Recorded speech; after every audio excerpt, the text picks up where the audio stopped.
Welcome back to another episode of Harmonious at Lunch, the show that fuels your business success. I'm Brandon Gano, your host and guide through the world of harmonious business growth. Today, we're unlocking powerful strategies with industry experts to help your business thrive. If you're a business owner, entrepreneur, or executive, you are in the right place.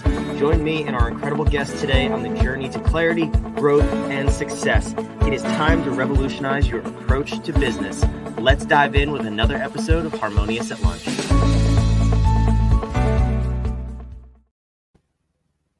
Welcome back into some more bite-sized business advice. Today's episode, we're going to talk about literally everything. We're talking about triangles, squirrels, and LinkedIn, and how all three of those may or may not be related. But I have an incredible guest, and we're going to talk about a LinkedIn strategy that I promise you've never heard of, and you're most likely not using also. But Deanna Russo, welcome to the show, and thank you for being here. Thank you so much for having me. I'm excited to be here.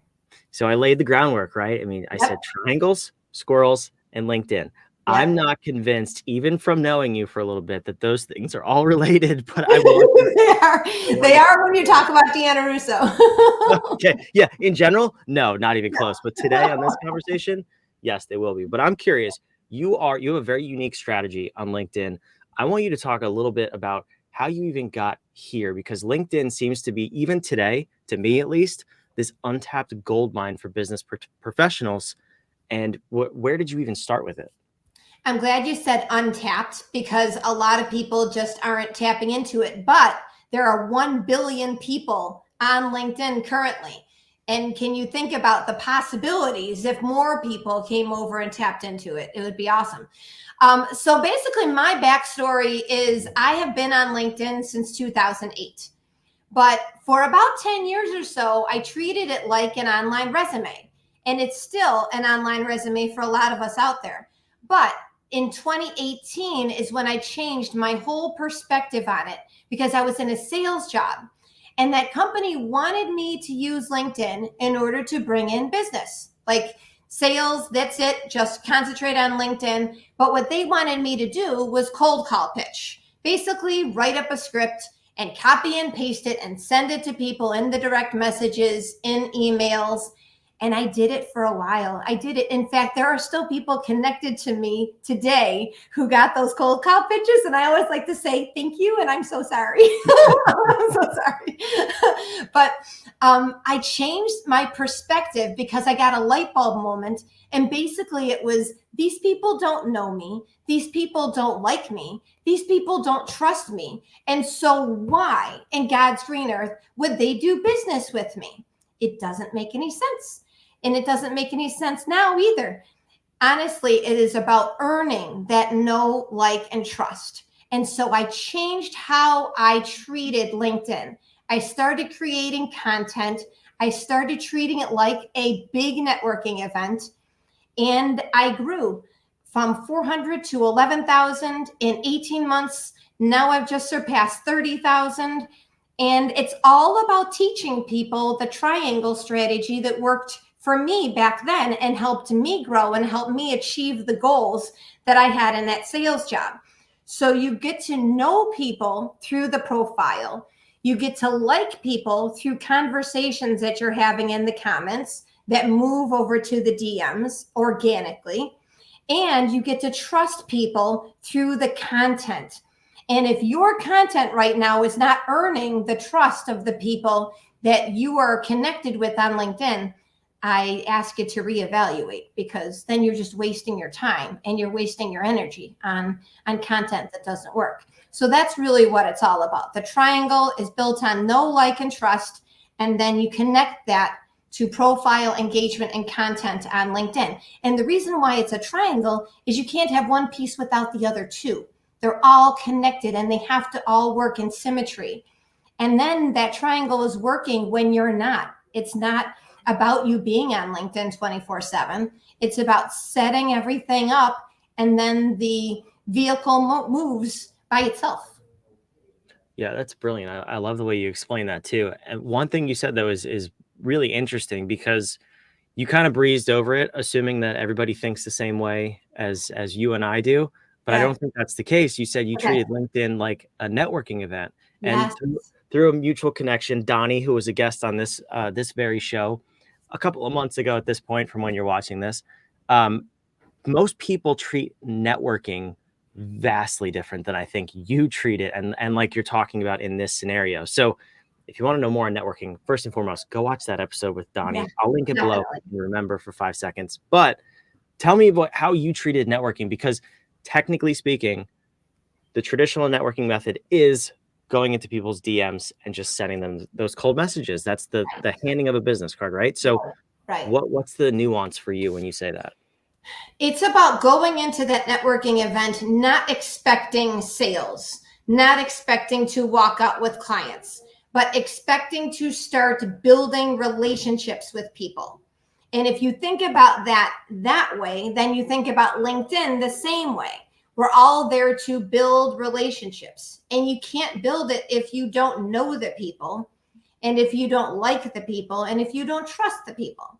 So that's in essence what it's all about, is don't go in expecting to sell, go in expecting to get to know people and get to like people and then get to trust the people. And it doesn't happen in that first networking event. It never does. It never does. It's what happens after it. Yeah, that makes so much sense. And I just hope more people hear that message and stop throwing business cards at people. That's the moral of the story. Oh my God, Brandon, I was at a networking event, and it was at least 5 years ago now. And I will never forget it as long as I live. This guy walks into the networking event, passes out his business cards, and then leaves. And we all looked at each other like, what just happened? And then one after another, people are going over to the garbage can and throwing out the business cards. I'm like, oh, he doesn't know what this is for, the poor thing. I just felt so sorry for him. I'm like, oh. That's amazing. You know, though, as an operational guy, I applaud his efficiency. You know, like he got in there, he accomplished his mission, and he got I guess so, but did he really accomplish it if no one held on to those business cards? Probably not. No, not at all. Oh, that's so funny. So I have to ask, I want to dive into the triangle strategy more, but you talked about a purple squirrel, and I'm just, we've talked about LinkedIn and triangles. The squirrel is so far out of left field. I have to understand where the squirrel comes from. Okay. So the sales job I was in 2018 was working for a small IT startup. And that my role was working with companies who are looking to hire. And so I was having a conversation with a colleague, and we were talking about open roles. And he said, oh, that's a purple squirrel. And I'm like, wait, what is a purple squirrel? And he's like, oh, it's this niche role that it's really not, it's not an out of the box type position. If you're a website developer, for example, you could be a Java web developer, and then you're more of a purple squirrel. You have a unique capability for building Java websites. So that's why it's called a purple squirrel. It's a unique type thing. You don't see purple squirrels running around.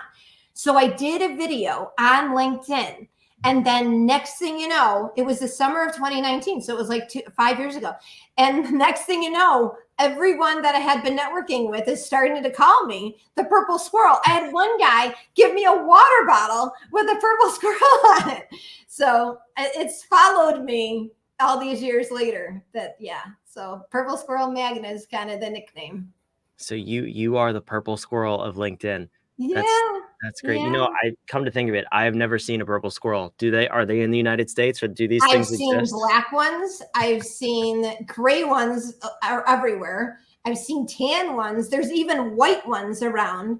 But the minute we see a purple one, someone needs to send me a picture, because it doesn't happen. No. I'm out. If we start seeing purple squirrels, that's the end. See ya. I know. All right. So we have the triangle. Okay. We have purple squirrels. We're gonna leave that where it is. But we have the triangles, or we have our triangle strategy on LinkedIn: know, like, and trust. So you mentioned a number of different things, from comments to building relationships. I want to know where someone can start with this without giving away too much of your secret sauce. And while you're saying that, how about this? I'll toss your website on the screen. So if someone does want to learn more, it's also down below if you're listening in the show notes. But where do you start with this strategy? And let's talk about for me. So I really don't do anything on LinkedIn. I put these episodes up. I post short clips of these episodes. That's about it. So where would someone like me start this strategy? The very first thing to start is in your profile and really taking a look at how you're showing up in your profile, because that profile is your billboard. Think about a busy highway, and you want the best looking billboard out there in order for people to slow down and for people to slam on the brakes without causing a crash and really stop to look at you. And if you talk about commenting and then you talk about content without a really good profile, then it doesn't make any sense. You got to have that profile first and answer the questions in that profile. Who am I? Why am I here? Who do I want to work with? What is my ultimate goal? And in each part of that, you show up in the same way to keep it all in sync. And that's what it's all about. I see people now that go into LinkedIn and they go to Canva, which has a LinkedIn template for their banner, but then they use something that is very general. It's not very specific. And I feel like I want to reach out to each one of those people and say, you need to personalize it, because this person has the exact same banner as this person. And so think about a scene from the movie I, Robot with Will Smith. See, we're talking about robots here too, and you didn't know that was coming. I didn't know that was coming. So think about I, Robot. There's a scene in the movie where all the robots are standing in line, and Will Smith is trying to figure out which one is Sonny. But he can't, because they all look the same. Same thing goes for LinkedIn. You need to differentiate yourself from everybody else who does what you do, because otherwise you're just blending in with 1 billion people on LinkedIn. So it's about setting up a profile that is dynamic and descriptive and different from everybody else who does what you do. And then you talk about engagement, and then you talk about content, because you've already got that foundation piece. A house is not built with just doors and windows. You have to build the concrete on that foundation first. Yeah, that makes absolute sense. Side note, that movie gets scarier and scarier for me every single day. As we go into this age of AI, I'm like, oh, yeah. that was not a fictional movie. That was a prediction of the future. Yeah, it's crazy. It's a crazy movie, but it's a really good metaphor for showcasing how everybody looks the same. Absolutely fantastic metaphor. That's a separate podcast episode, separate theme. We won't go down that rabbit hole. Look, rabbits too. Look at us go with all these animals and robots. Okay, so on your profile, I want to just understand this fully, because I have your profile up over here. I know, I'm thinking about what mine looks like too. The banner section is really, that's what you see everywhere, because even when you're going to connect with people, you don't see what they do. You just see their face and most of their banner. And the headline. The headline yes. is what's the text that's underneath. The banner is that big image at the top of the profile. Mm-hmm. But the headline is what follows you, to your point.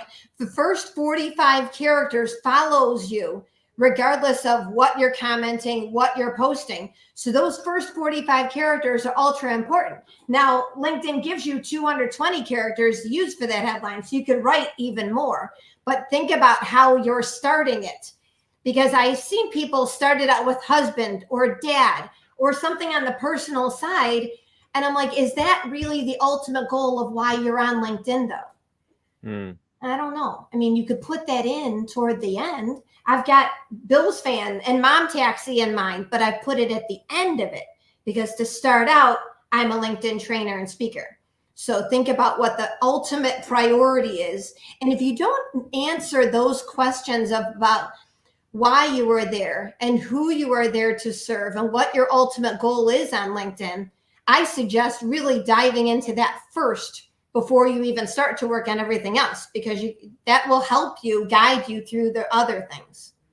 Yeah, that slipped my mind too, because like what you're saying is when you're commenting, those first 45 characters show up, and your tiny little picture, your first, I don't know where yours cuts off, but LinkedIn trainer and speaker, teaching people how to maximize LinkedIn. I would assume that's about the first 45.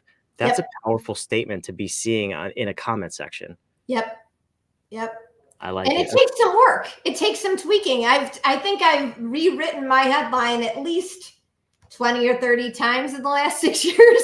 I mean, it happens. And your ultimate goals and strategies change too over time. So nothing is set in stone. And when I'm showing people that triangle strategy, yes, each one has a place in the triangle, but they overlap too to work up to leveraging up on LinkedIn, hence the name of the company. So it's all about stepping stones and overlap along the way. So it's not one and done when you can't just set it and forget it. Yeah, 20 in 6 years isn't bad. I feel like I could, if I really just let myself go there, do 20 in like 5 minutes. And I don't think that's effective either. That's Yeah. probably not what you would advise people to do. No, it's really, you gotta be in it for the long haul.